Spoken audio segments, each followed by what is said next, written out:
आप सभी शिव भक्तों को श्री शिवाय नमस्तुभ्यम और बहुत सारी बधाइयाँ और शुभकामनाएं। आज एक ऐतिहासिक दिन हुआ जिस दिन गुरुजी प्रदीप मिश्रा जी और उनके सुपुत्र राघव मिश्रा जी प्रथम बार जो है एक ही मंच साझा किया, दोनों पिता पुत्र ने, और साथ ही राघव मिश्रा जी ने आज से कथा आरंभ कर दी है। जैसा कि आप सभी जानते होंगे, इसमें सबसे पहले गुरुजी ने ही जो है विशेष तौर पर कथा का संचालन किया, शुरुआत की। सबसे पहले आप सभी को बता दो, स्क्रीन पर आप सभी देख पा रहे होंगे, कथा से पहले गुरुजी के सुपुत्र राघव मिश्रा जी ने अपनी दादी माँ, अपने ताऊ जी के चरण स्पर्श किए और सभी नवग्रहों की पूजा की और आवश्यक रूप से सभी बड़ों का आशीर्वाद लिया। उसके पश्चात ही आप सभी ने देखा होगा कि विशेष तौर पर सभी देवी देवताओं को नमन कर प्रणाम कर प्रथम बार जो है गुरुजी के सुपुत्र राघव मिश्रा जी पीले रंग के वस्त्र पहने हुए कथा मंच की ओर पधारे।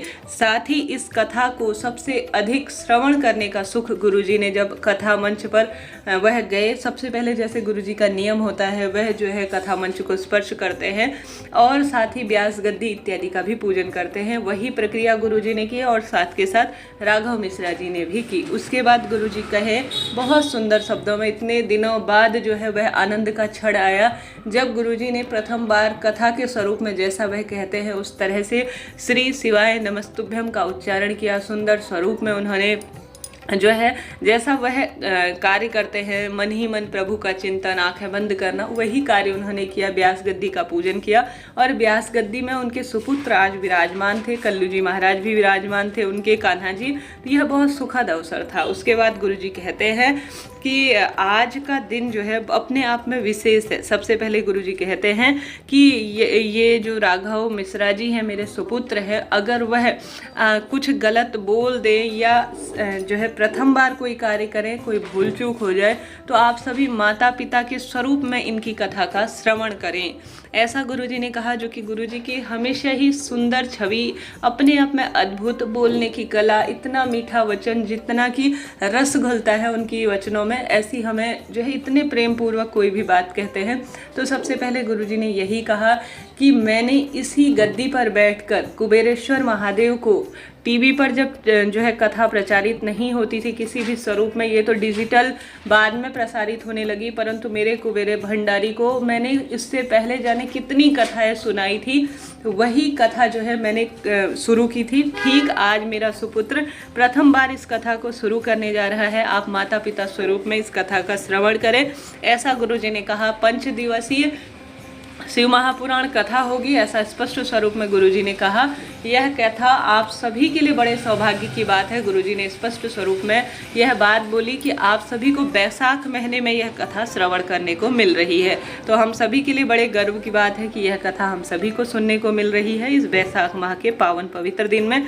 आज कोई ज़्यादा विशेष बातचीत तो गुरुजी ने और उनके सुपुत्र ने, सिर्फ जो है राघव जी द्वारा इतनी ही बात हुई कि जो भजन है वह गाए गए और विशेष जानकारियाँ दी गई, जिसमें गुरुजी ने एक ऐसी बात कही कि जो है कि 57 साल में 57 साल 57 साल बाद यहाँ मिलने आई एक महिला को संतान की प्राप्ति हुई। रजस्वला धर्म भी उनका बंद हो गया था और गुरुजी ने कहा इस कुबेर भंडारी की इतनी कृपा है, इस कंकर संकर की धरा में इतनी कृपा है कि आवश्यक रूप से उन्हें पुत्र प्राप्ति हुई। वह कह रही थी कि वह पत्र तो आप सभी तक नहीं पहुंचा पा रही हैं क्योंकि वह जो है विशेष तौर पर इन दिनों कथा बंद है, सिर्फ वह अपनी बात आप सभी तक कह रही हैं।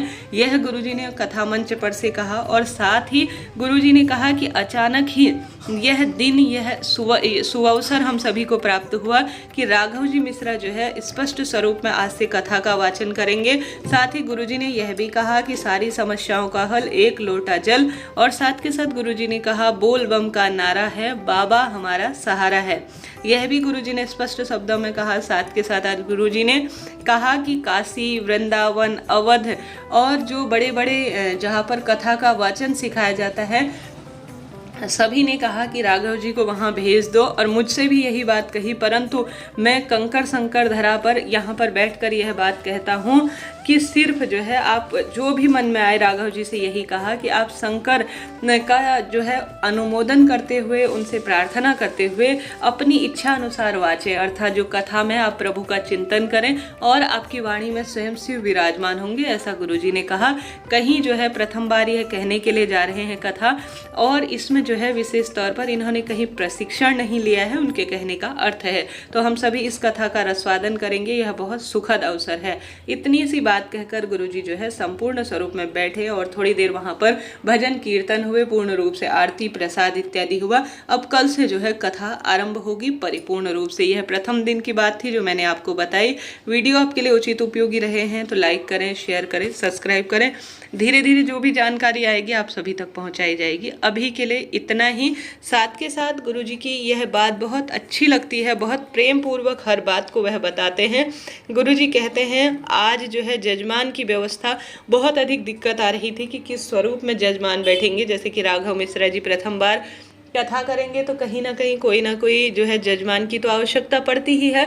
तो गुरुजी कहते हैं कि एक आई है, आई अर्थात महाराष्ट्र से आई हुई 2 साल से रहने वाली माता जो कि कुबेर भंडारी की सेवा करती हैं पूर्ण रूप से। वह एक ऐसे सेवक में है जो कि अपने आप में अद्भुत है, नियमित रूप से यहीं रहती है और उनके जीवन में जन धन अर्थात पुत्र पौत्र धन संपदा की कोई नहीं है कमी, परंतु वह अपने घर नहीं जाती। उनके पुत्र और सभी पौत्र उनसे मिलने आते हैं।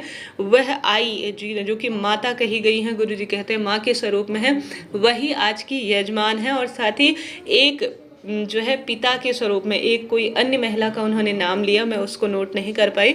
तो गुरुजी ने कहा कि वह जो है आज की दूसरी जो है जजमान के स्वरूप में है। गुरुजी कहते हैं वह मुझे पिता स्वरूप में मानती है और मेरी बेटी के स्वरूप में है। वह शुरू से उनकी इच्छा थी कि एक बार को जब भी कथा राघव जी मिश्रा शुरू करे तो वह मुख्य जजमान के रूप में बैठे। तो उन आई के चरणों में जो कि साक्षात जो है वृंदा स्वरूप में मुझे जान पड़ती हैं, जिन्होंने ऐसा सौभाग्य प्राप्त हुआ कि उनका जीवन सफल हो गया, मुख्य जजमान बनने का उनको मौका मिला। 2 साल से वह वहाँ रहती हैं गुरुजी कहते हैं, और उन्होंने अपने आप में मातृत्व भाव से कहा कि अब मैं जो है इसकी जजमान बनूंगी। ऐसे में उनका जीवन तो धन्य हो गया। किस किस को यह बात पसंद आई कि वृद्धाश्रम में वह, मैं तो इतनी इस बात को सुनकर गदगद हो गई कि वृद्धाश्रम में ऐसा मौका मिले कि अंत समय में, कहने का अर्थ है वृद्ध अवस्था में पहुँचते पहुँचते कि महादेव की सेवा का जो है सौभाग्य मिल जाए तो जीवन धन्य हो जाए। कितना सुंदर उनका पूर्व जन्म रहा होगा, यह कहना अपने आप में शब्दों में कम है। तो आप सभी भी इस बात से सहमत है तो आवश्यक रूप से मुझे बताइएगा। तो कल से हम नियमित रूप से गुरुजी की कथा का रसवादन करेंगे, जो छोटे गुरुजी है कहने का अर्थ है। और इस तरह की आज जो बात हुई, जो कार्य हुए, जो प्रसाद वितरण हुआ, सुबह शाम कुबरेश्वर धाम में आरती इत्यादि होती है, वह भी गुरुजी ने स्पष्ट स्वरूप में बताया। भक्तजन इस बात को लेकर बहुत परेशान हुए कि कौन से चैनल पर यह कथा बताई जा रही है, परंतु आप सभी को बतलाते हुए चलूं कि आज यह कोई भी चैनल पर कथा प्रसारित कम ही हो पाई है। हो सकता है कोई बात रही हो, परंतु कल जो है समीर शुक्ला जी के उसमें कहा गया था कि इस चैनल पर प्रसारित हुई, वही आप सभी तक पहुंचाई थी। कटिंग मैंने दिखाई थी जो कि उन्होंने इंस्टाग्राम अकाउंट में अपनी शेयर की थी। इस तरह से यह कथा थी, यह बात थी जो आज की हुई थी। धीरे धीरे कोई जानकारी मिलती है तो आप सभी तक जरूर पहुंचाएंगे।